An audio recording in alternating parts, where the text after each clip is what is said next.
I sort of feel that this podcast should come with a caution or a warning, I think beacon. start with Do, one. I do, think it's do, quite. do, I think it's do, quite a do. good idea to do.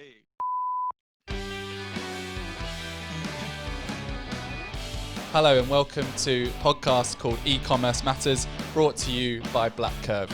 We help e-commerce companies and retailers make pricing decisions. This is episode 4, and we're looking at how relevant is price elasticity now. That's this month, today, and probably in the next 12 months. So thank you very much for joining us, Rob. Normal sidekick in these podcasts. Yeah. Where are you today? Still in Hampstead. I usually say what the weather is, but it keeps changing, so I'm not going to pinpoint it today. I've got a jumper on, no Hawaiian shirts today.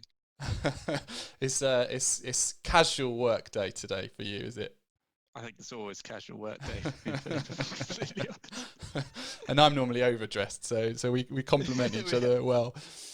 So I think we often get asked the price elasticity question, and time again before COVID, certainly in the sales calls that I joined and I supported, the question was, do you use price elasticity in your mathematical equations for doing decision processes? And I think it's fair to say that certainly with the interactions that I have with people that are engaging with us, that price elasticity is sometimes put on a pedestal, right? It's almost aspirational. It's up there for something that that businesses want to unearth.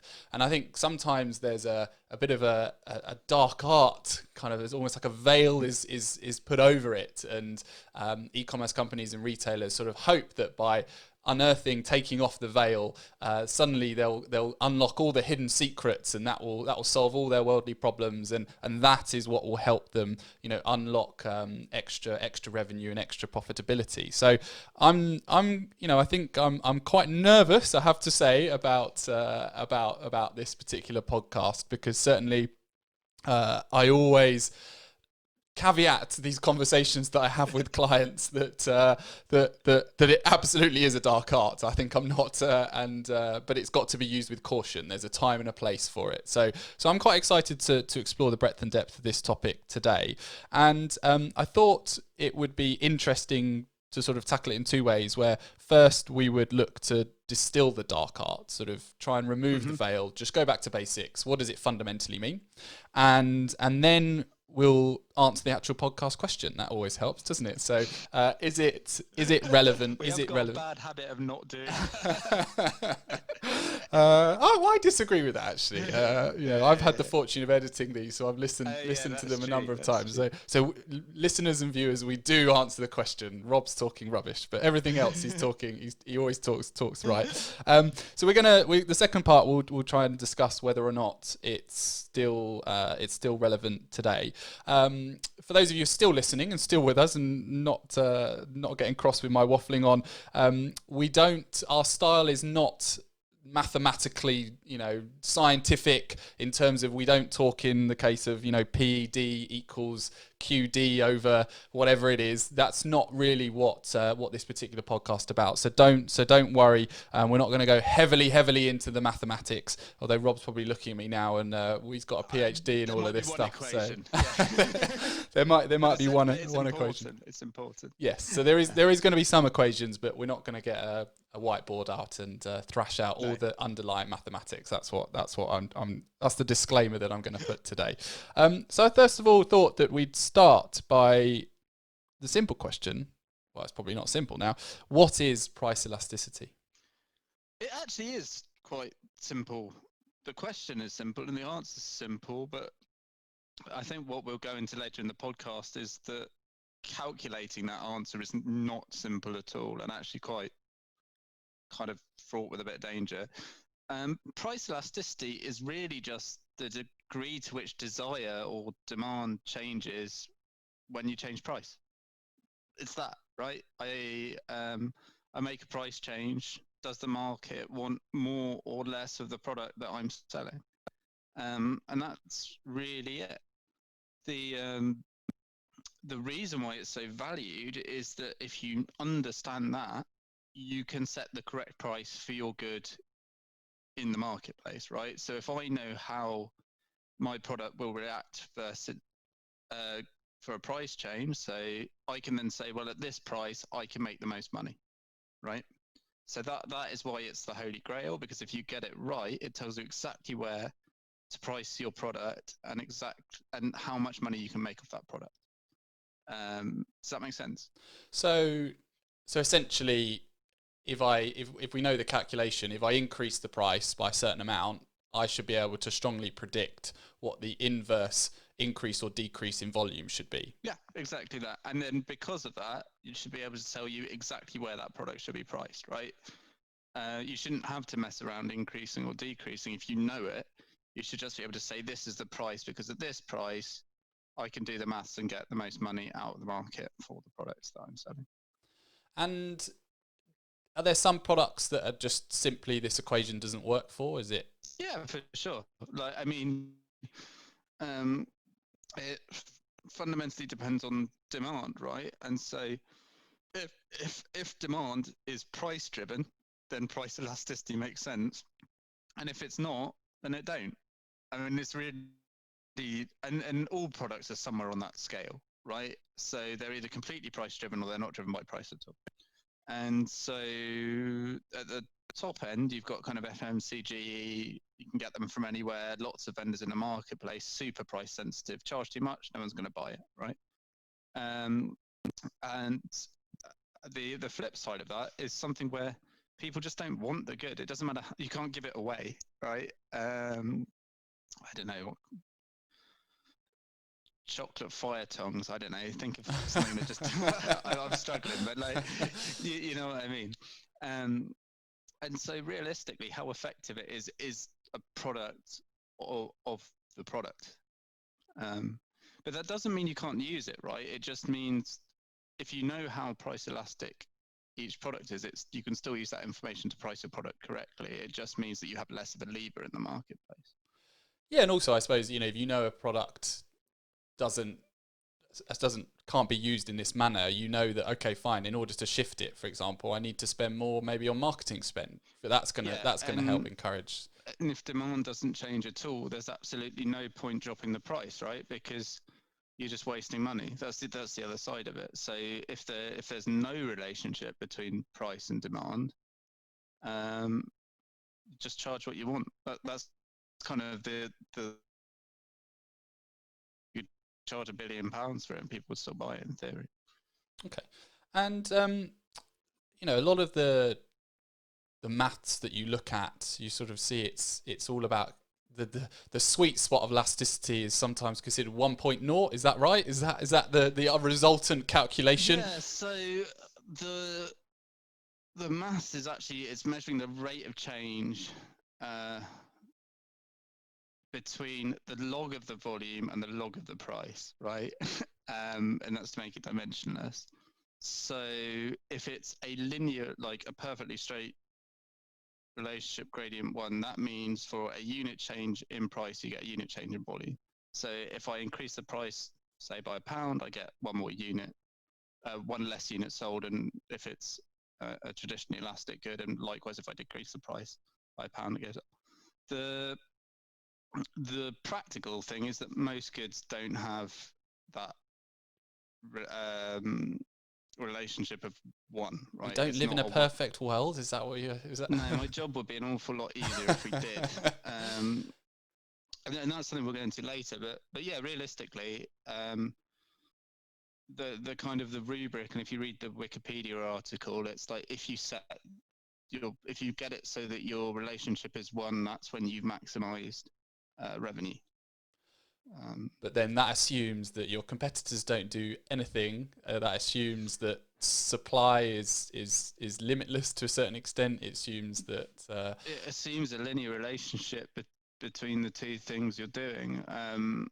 So I will give like 30 seconds on maths, and then it's really important for this in that it's kind of the how you calculate it question, right? And you do an Excel spreadsheet, so you get the quantity you're selling for of your product, and you get the price of your product. the quantity at each price, you take the log of both and you plot it, and you should get a nice straight line. And the gradient of that is the elasticity of that good, right? There's a big, and that's called in effect you're doing a linear regression.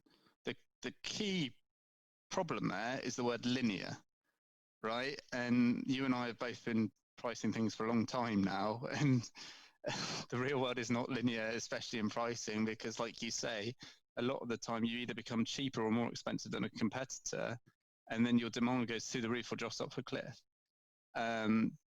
So really that's kind of one of the major issues with the effectiveness of it and the dangers of doing it. So it can't be used in isolation. Is that the path that we're taking this conversation down? I mean, people always try, and it's kind of like in a vacuum. It's classic physics. If I don't know anyone else from a physics background, but there's a joke about spherical cows in a vacuum, and it's that kind of like, if you make all these nice assumptions, yes, it does work, and yes, it is correct, and then like you kind of hope that reality isn't that much of a deviation from your assumptions, and often you can get away with it, but realistically, especially, and this is what we're going to get into later, especially in times of crisis or changes in market, it just doesn't hold up at all, and it's probably quite a dangerous thing to do. Well, certainly if you're looking at it in a vacuum, or looking at it in just taking in its raw form for what the ultimate calculation tells us. I mean, I always communicate that it's one of many levels or layers that you can consider, right? And if you are going to start by saying, right, I'm starting a pricing project and I want to work out the price elasticity of all of my products, once you do that calculation, and actually the maths is readily available, lots of courses online to how to do it. It's not an overly complex calculation to do, right? We can support you through that process, or you can do it and do it relatively quickly using an Excel document. It does sort of start you down a path of where potentially you should start to look for the other pricing methodology, because if you can work out what products are more elastic than others, that sort of indicates, well, actually, therefore they're probably the candidates for me to start doing price testing on, and then you start layering from there, right? But it can be this is where the caution and the warning flag goes up. It's really hard, because I think people talk about, especially in the applied world, and you did it there, and I was a bit guilty of it earlier, is that like you kind of blend all these different things together, because there's so let's say you have the price elasticity values for every product. You can then in effect optimize your product portfolio, and it will tell you what's the best price for every product, and that, if nothing changes, is then static. You don't need to price test or anything really. So that's one side of it. What you're kind of getting at is kind of the practicalities of how do you actually begin to understand that, because a lot of the time you have to use, I don't want to be too technical, but you have to use different techniques to get towards the same result, right? Because you can't, you just either don't have enough data, or the data's not good enough, or the data's not representative, or it's not a linear relationship, or yada yada yada. And that means that like the practicalities of calculating it are starkly different from the kind of, well, isn't it a nice portfolio optimization problem? Aren't we lucky? If that makes sense. Well, we're starting to get into the concept of what are the pros and cons of using it. So maybe we'll look at that. So should we start positively? Let's start. The sun is beaming on me, so let's start with the positive. So what are the pros of using it? How does it help? If you have the correct values, you know what price to set your products to maximize revenue or profitability or whatever your business goal is, and you can walk away and you're done. In theory. It tells, in theory, because it actually looks at demand versus price, that demand encodes all the information in the marketplace about the product. not just because what you're doing is you're measuring how the demand changes relative to price. So what that means in practice is that, okay, well, you know the price bit, that bit's solved. You can go and look at the other parts of your demand equation, right? And that's why it's the holy grail, because in theory, if you build the engine and it's calculating that, you are always correctly priced, right? So if you are using it in a vacuum, then okay, we're just for the sake of you know the example, let's say I get a result which says, I don't know, 2.1. Sure. You know, in a vacuum, what would I do? Well, you need your price and quantity data, right? So you would have all your X values and all your Y values, and that gives you the relationship. And then by multiplying, so then you can then use that. We don't actually need the quantity values. You can then work out what quantity you would sell at every price point based on that by timesing it. By timesing it by that elasticity value. And then that will give you, once you've got that quantity, you can times that by the price to give you your revenue. And then you just pick the value that gives you the biggest revenue, right? So you've solved the problem. And if you make the assumption that profitability is linearly related to your revenue, so cost is static. Yeah. The cost price doesn't vary, which often isn't true.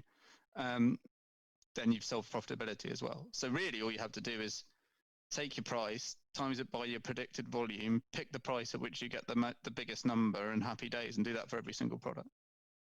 And then is it a case of, if you just keep calculating it, you do it on a regular basis, so it's not a, again, I suppose we're just treating it as a vacuum for the moment. If you just... Well, in a vacuum, you do it once. Yeah, right? that's true. That's true. You got me there. But I mean, as in, not assuming in a time variant vacuum. Yeah. No, in a vacuum that's kind of changing. You just repeat the process, right? So you can just keep calculating these values, keep finding the best number, and that will change your price. And then that's what you use to turn the needle each time. So then the other pros of using it, and you are allowed to suggest that you can use it with other data sets. I mean, I think we've escaped the vacuum now. So fine. Well, it tells you about your market. It tells you how your good behaves in the market, and you can do things like simple segmentations on it. So you can work out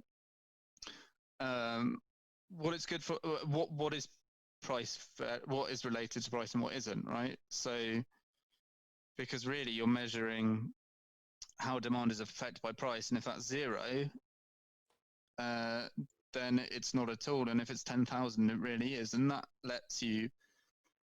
bleeds into larger business decisions around, like you said, I've got no demand for this product and it's not affected by the cost. Maybe I need to look at other stuff like marketing, or maybe there just isn't demand. Maybe there isn't a market fit for this product in general. Should I hold this product? Should I lower my stock levels? So it is like a really, really powerful bit of information to have, because you solve that product market price relationship. So why do we shiver so much when we get this? Is now a good time to sort of talk about where does it fall down? It falls down like all these things fall down in that, like, they're very hard to calculate in practice. It's a conversation we have a lot with, especially early in the sales cycle with newer clients, because often you just cannot make robust elasticity calculations. And the reason for that actually is that people traditionally don't change price that much. That first and foremost. So actually, let me back up. The issue is primarily that you do not have enough data to make a robust calculation, and the reason for that is twofold. You often aren't selling enough of a product, and you often aren't selling enough of a product at different price points. And this is what you were saying by price testing earlier, in that in order to start building up an idea of price elasticity, you need to test these price points across a range and see how volume is affected, and you need to be selling enough volume for that to be meaningful. And so the way to do that is to then aggregate it over time. And then if you're aggregating over time, you're assuming trading conditions now are the same as trading conditions in your look back period, which, I mean, I can assure you that they're not currently versus like how they were 6 months ago. I mean, and even if we just look at Black Friday versus the rest of the time, or Christmas or high demand periods, and this is why it becomes risky to just use this kind of more kind of traditional methods of calculating it. Because even before lockdown, right, a lot of e-commerce companies and retailers had seasons that were that meant different levels of demand throughout the year. So, you know, okay, it's all well and good taking a year's worth of data to work out what my price elasticity calculation is, but then you've got a subset of, well, it might be different in the summer versus Christmas. And I mean, that's a really key point, in that your demand function that is time variant.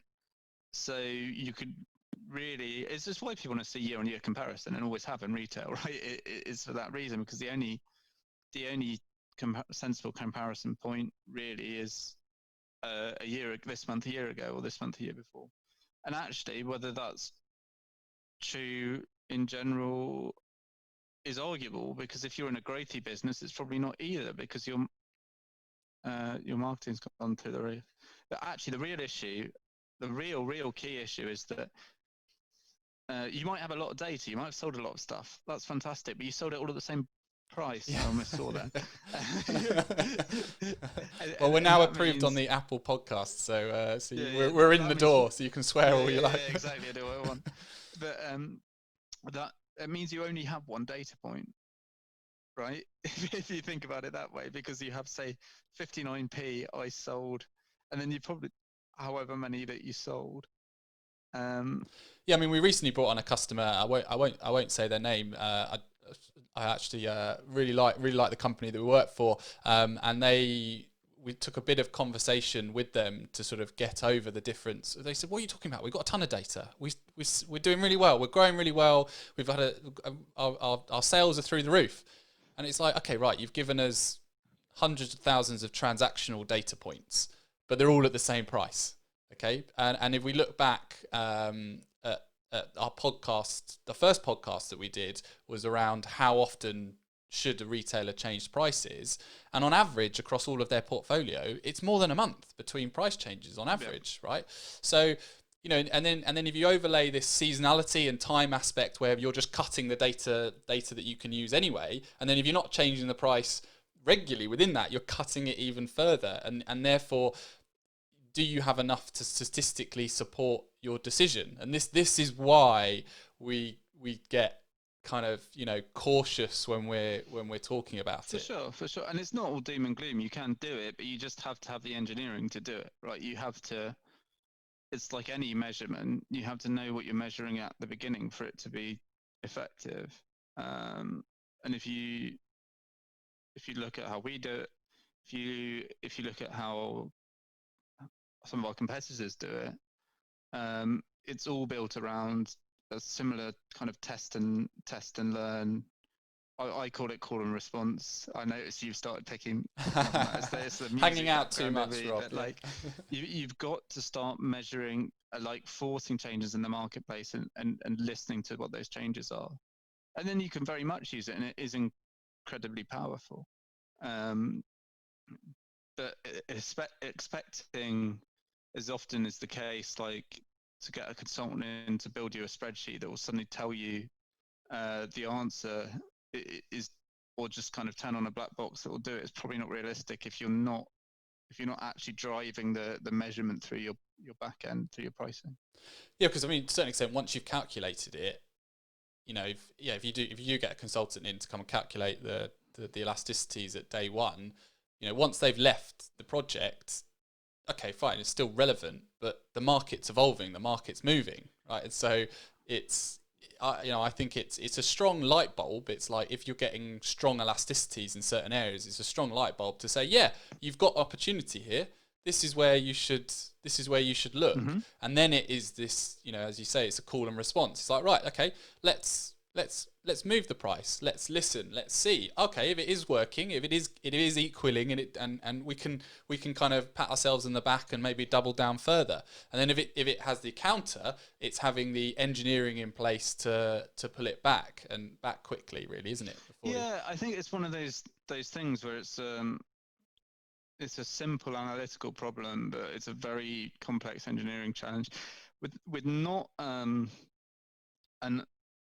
really, it's another conversation we have to have a lot. There is significant business risk, like as I'm sure all pricing professionals know, that it's a really business critical function, and you can really mess things up. You can lose a lot of money very quickly by being too cheap or by being too expensive if your demand if your price alters demand dramatically, right? So you need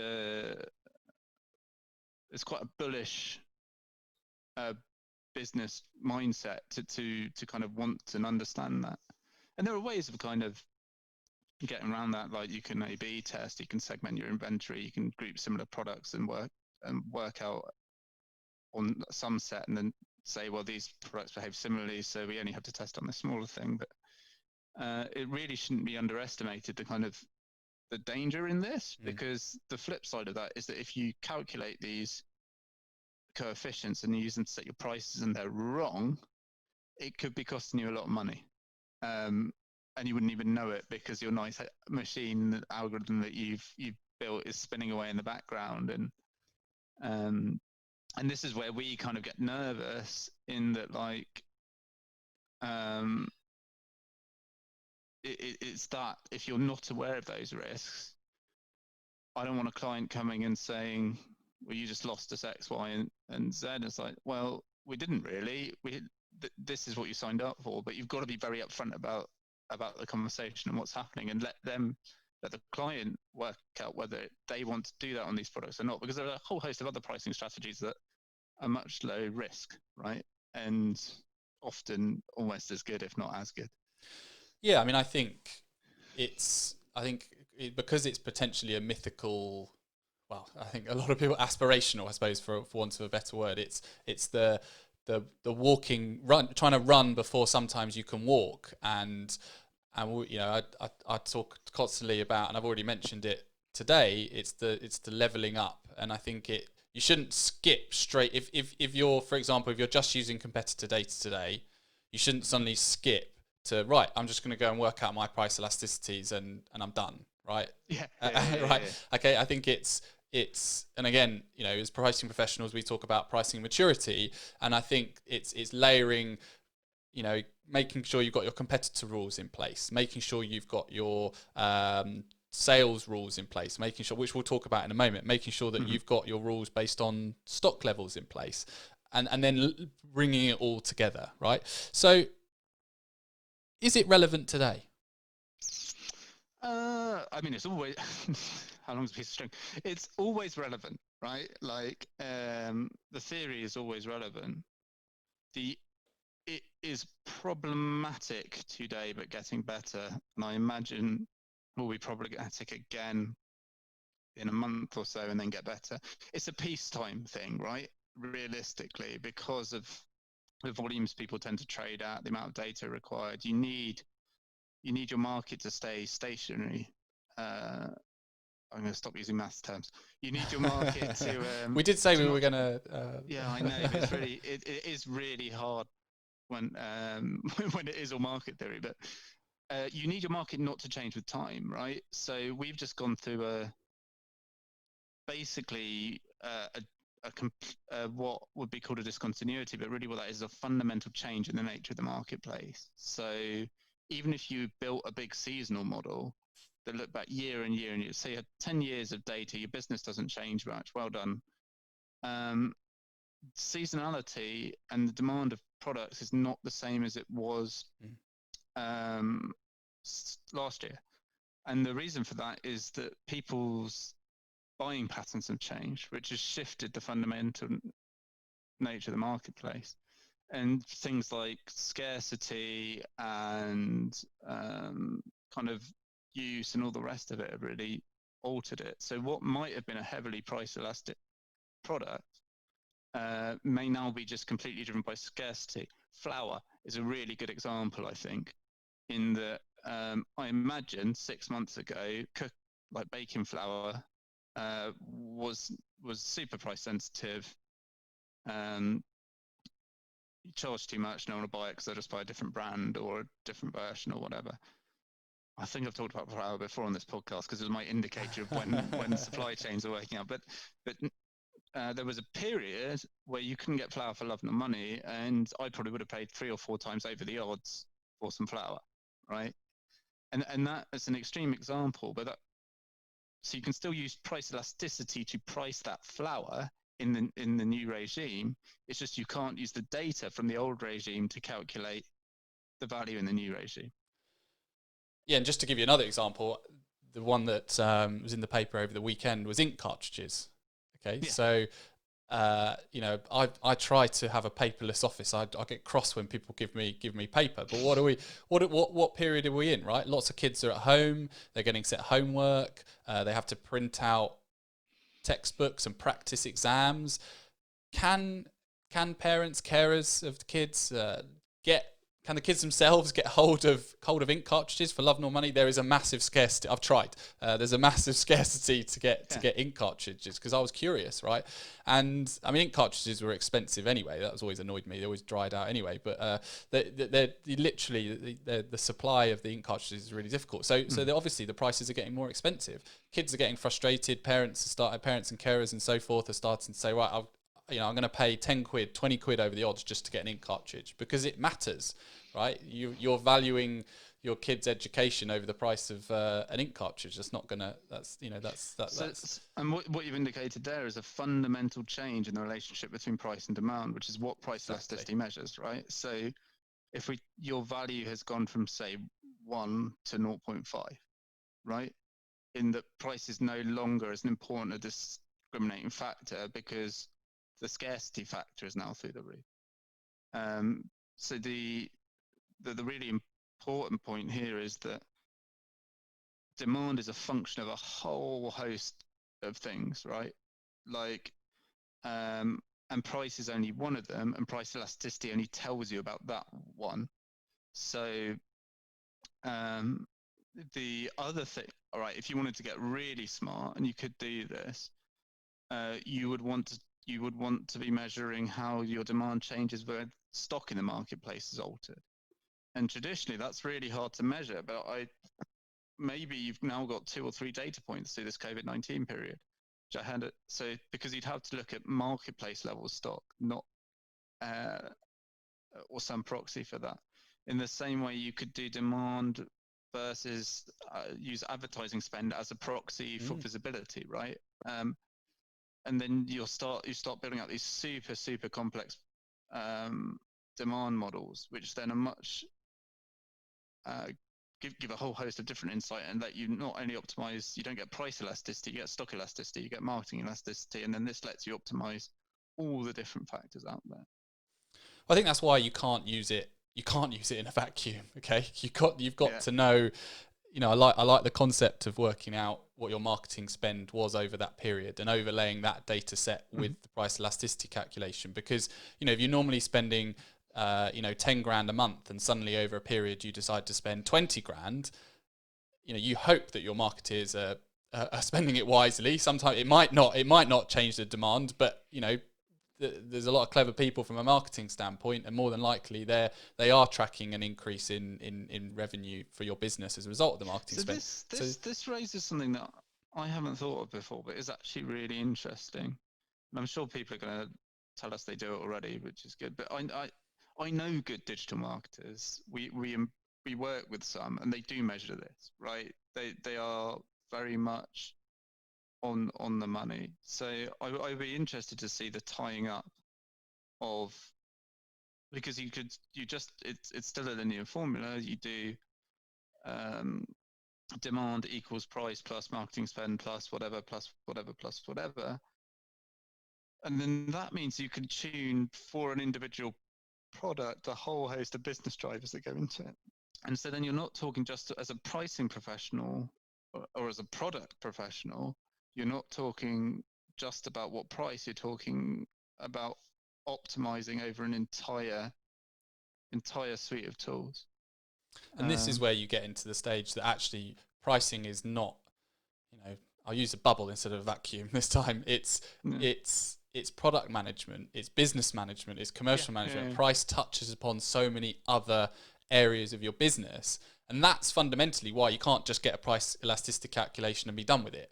You've got to know, you've got to work out what's being done in all the other areas and what is driving the change in volume. Mm-hmm. Yeah. Okay. And in terms of the data that's needed to calculate price elasticity, what do you need? You need your sales data and you need the price. I mean, it's not. It's really deceptive. It's a very deceptively easy calculation to do. In that, there's a reason it's kind of. I don't mean this dismissively. I mean this. It's undergraduate. It's GCSE. It's actually GCSE maths, I think, or maybe A level. I lost track, but you're just plotting X against Y and drawing a line and getting the gradient out. And when we say sales history, what do we mean? If we could dig a bit deeper into that. I mean the quantity. It's the quantity of goods sold. So we're talking date sold, transactional data, right? So it's date sold, price. No, you're talking the quantity sold at a given price point, which is why that if you sell everything at the same price, you only have one data point, right? So because the idea is that you want to draw a line out for each of your prices that says on that line how much you would sell at that point. And then the gradient of that lets you draw that line, extrapolate that line out. And so you can say at this price, say £10 million, I would sell 0, and £1, like £0, I'd sell infinite or whatever. So a lot of data. It's got to be good. A lot of data. It's got to be data where they've changed the price. Yeah. Okay. It's just really. It's just practically very hard. The other thing is that you've got to make deep enough price changes for it to be meaningful. Because the other thing you could do is you change a product by £1 here and there, and then you get the price elasticity in that range. But okay, so it's £100 product, and you've got a 1, 2, 3% move. And don't get me wrong, over that could be, if you're selling volume, you can make serious gain there, but you don't know anything. It's very dangerous to extrapolate outside of that window, right? Because that lets. I like to think of competitors as kind of boundaries that we try and avoid stepping over competitor prices, I should say. So say your competitor price is £104 and you test 99, 100, 101, 102. Like, oh, brilliant! I know my value. Let's shoot up. So I know how much I sell. My theoretical value is at 105, and then you sell nothing. And the reason is because the competitor was at 104, so you're no longer the price setter in that marketplace. And that is like a key area where price elasticity kind of falls over. And is it? We always borrow the 80-20 rule when we're talking about a client's portfolio, that 80% of their revenue or profitability comes from their core products, so they're 20%. So am I right in thinking that assuming that within that 20% the retailers change prices on a statistical enough volume, that's probably where the focus, if you're looking at doing a price elasticity project, that's probably where the focus should be, because you're going to have better data. Yeah, but for a very, very simple reason, and the reason is just data, because you are unlikely to be selling enough in that other area for your calculations to make sense, right? So you have to be in a window where actually your price movements will affect the market, if that makes sense. Otherwise, you'll be waiting a long time to work out whether that was. The issue actually with the with the 80%, like with the long tail, is that often the products are mispriced. So you'd be gathering a lot of data, but the data isn't useful, right? So you'd be, so if, say you've got like we often find that things are just like people haven't looked at them and they're 10% more expensive than a competitor. It's not uncommon for us to find a product like that, right?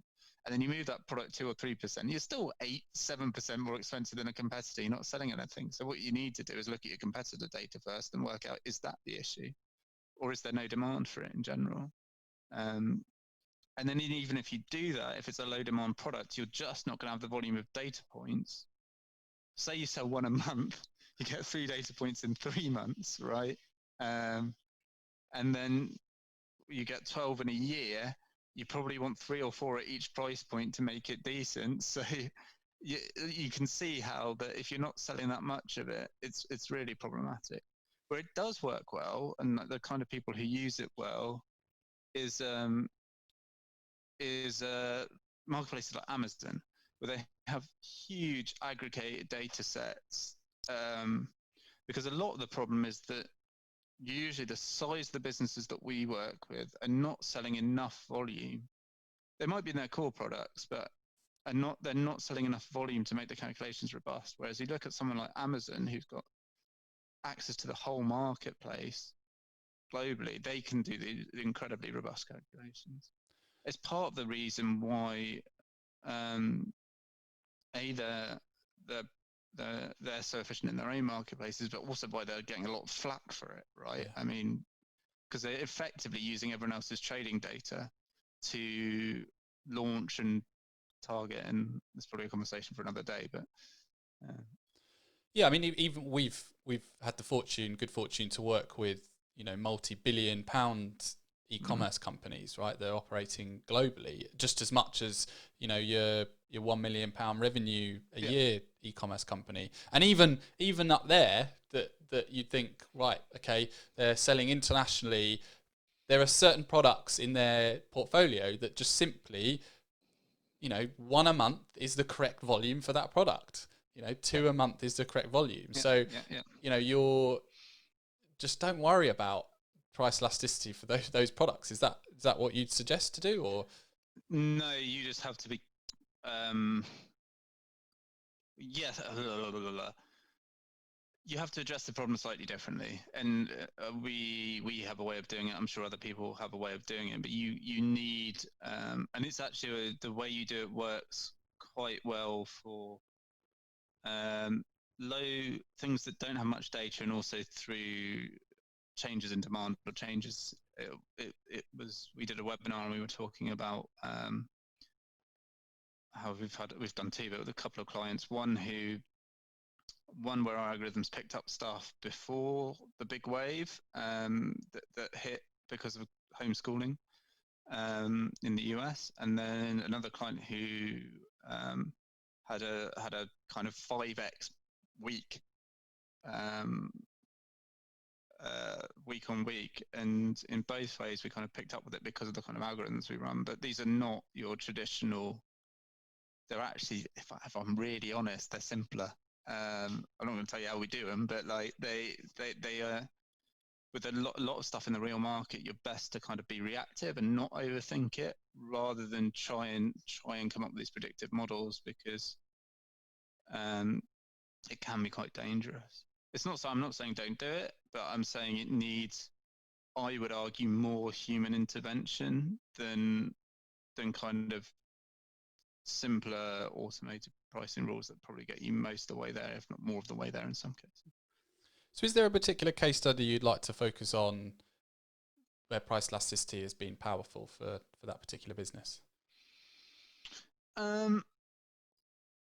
Yeah, it's always an interesting one because like I said, we tend to do things slightly differently here. So I don't want to mislead people and say that we don't tend, because of the data challenges that we face, we address it slightly differently. I think the way I'd phrase it is that using similar sorry, a bit technical, but using similar concepts and the same data sources has been hugely successful, especially in this kind of crisis period where we've had we've kind of picked up on the market switching through monitoring the sales data and feeding that back into our pricing decision. So really just this call and response, listening to the marketplace, testing the price, seeing if measuring the effect it has on the marketplace and repeating that. But we actually tend,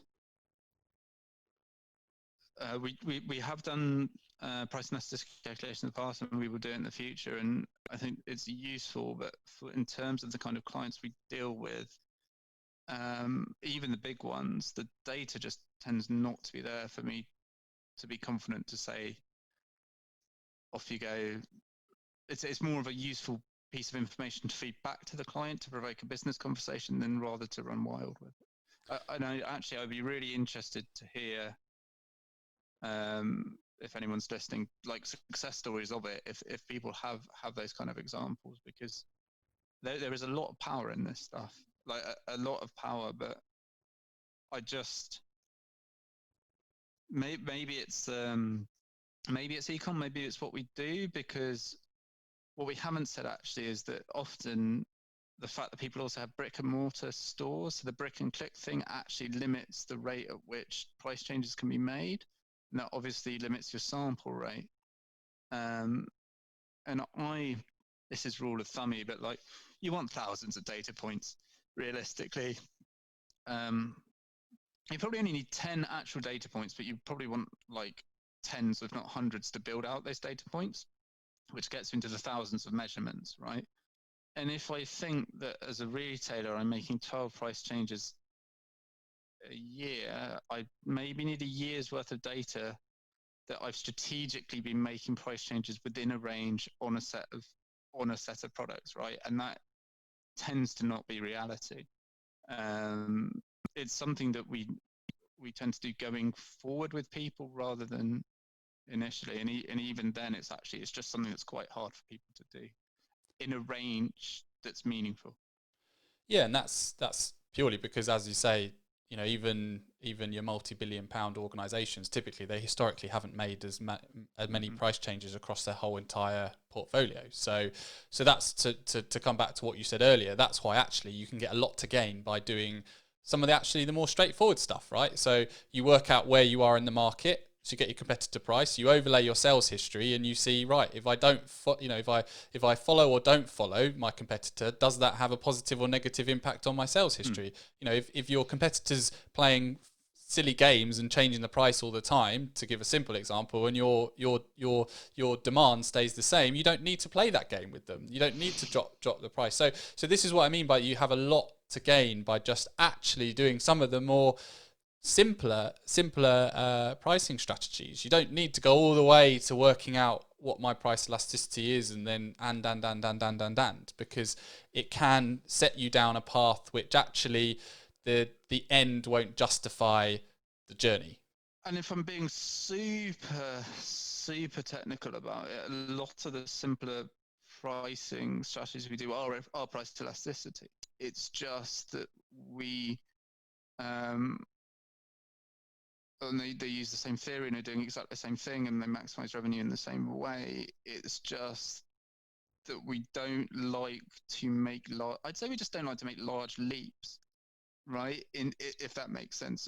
It's the real danger is when you go, okay, well, I think if I pick this number, I'm going to get the most money, and the number's out of your sample range or whatever, which is quite common because a machine will do that if it's not properly bounded.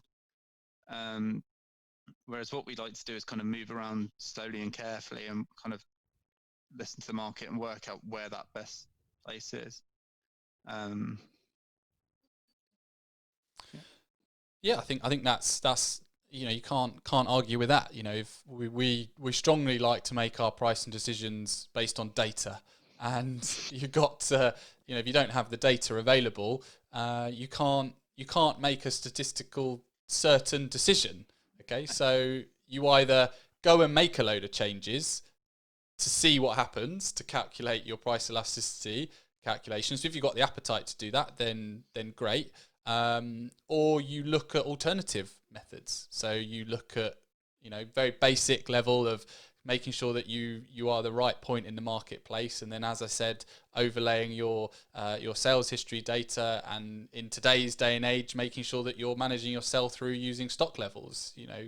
Today, actually, to answer the question of is it relevant today, we've spoken a lot recently that your stock level data is probably one of the most relevant data sets out of everything, right? Because you don't want to sell out too cheaply. So you go away and calculate your price elasticity by all means, but if you haven't got the stock, it's not gonna be as relevant for you. That can be folded in, right? Because that just you just have to make sure that you gate that in the it becomes a constraint. It's hard though. And I'm not sure all people would think on the fact that actually, well, if I does this line up with my sell-through rate, well, I might make the most money in a week, but then I can't replenish for 3 weeks. So and this is what you're talking about, that it's only a piece of the puzzle, right? So really you have that balancing act of making the most money and whilst getting rid of all your stock in the period, or treat however much stock you want to shift in the period that you're looking at before you can replenish. Okay.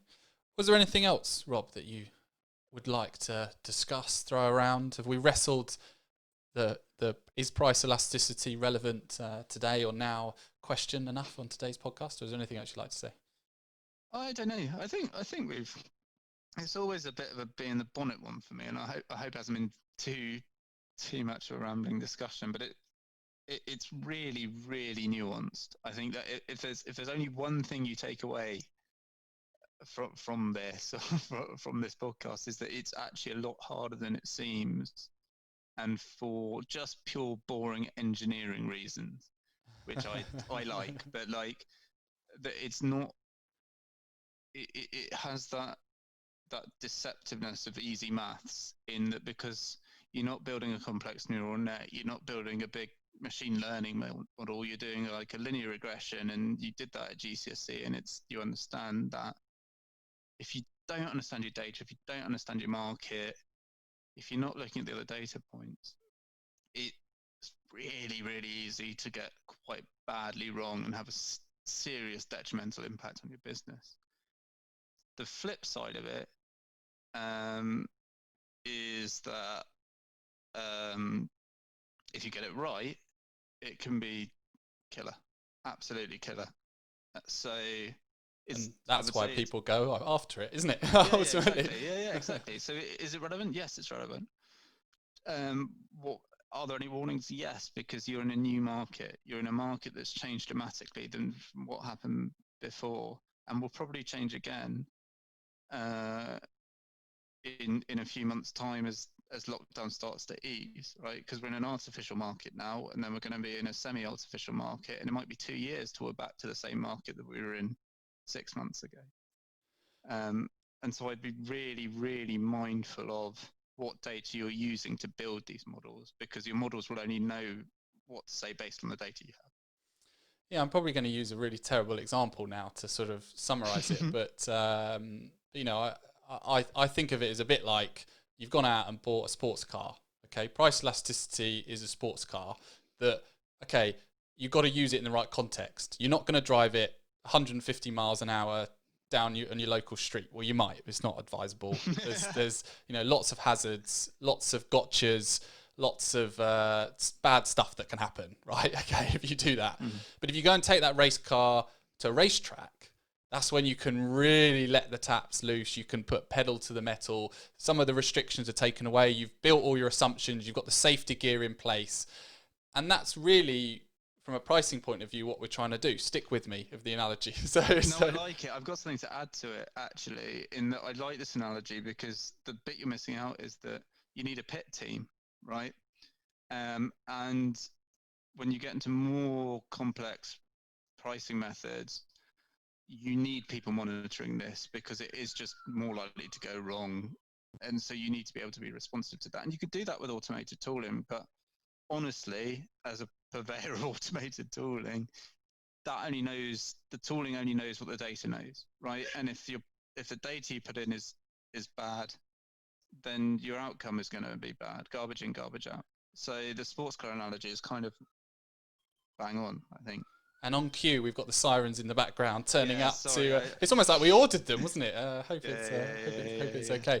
So yes, I think it's just to summarise. Then I think we've summarised a bit, but just to summarise that, used in the wrong context, it can be very dangerous. But used in the right context, it can be very powerful. Do not use it in a vacuum. Do not go and work out. The maths is fairly straightforward to use, fairly simple to get to, but don't just go away, take the maths and go and apply those changes. You've got to work out, have I got enough data to support that decision? If so, okay, take one step forward, move on, put your pedal down a bit further, right? And then you start to overlay your other elements of your business to support that price decision. So do my stock levels support this decision? Does my competitor, what my competitor movements support this decision, and so forth and so forth and so forth. And that's when you get on your racetrack and you can really put your foot down, and that's when you become uber successful, but with caution. What do you think, Rob? Does that summarize it enough? Yeah, why not? Yeah. I mean, it's pretty much there. It's just be careful. Have to put a flag. We'll have to wave a flag at the end of this one. You're right. I do think this one needs like a proceed with caution. I think it's also a broad church as well. I think it means a lot of things to a lot of different people, because lots of people have read like the Amazon stuff on it and decided it's the thing for them, and then without really any conceptual understanding. Otherwise, all the other end of the spectrum is people who heavily versed in mathematics and do it on a daily basis. So it's an interesting topic. Well, I think maybe we should ask the question, because we try to keep these podcasts try and keep them conceptual and try and make them accessible to lots of people.